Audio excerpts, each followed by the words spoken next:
ni ushirikiano. Sisi kama ofisi ya mkuu wa wilaya, moja ya agency ambayo tunaisimamia ni halmashauri ya wilaya ya Mamba.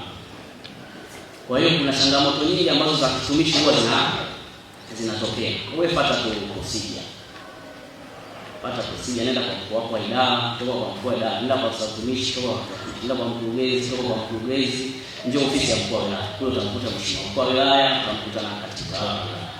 Kwa hiyo watakutatulia matatizo yenu ya kitumishi ambayo mnakumbana nayo. Sasa ni kweli unahitaji mtu akushike kuingia kwenye ajira, lakini kuendelea kusustain kwenye ajira ni jitihada zako mwenyewe binafsi. Maana sisi tulioingia hapa, kila mtu ameingia kwa njia yake. Mwingine ameingia kwa nguvu za Mungu, wengine kuna ndugu yake anamsaidia, lakini at the end of the whole ni kwamba unahitaji jitihada zako kuendelea kwa nini? Ni ajira. Yule aliyekusaidia sidhani kama atakuja kukusaidia kazi.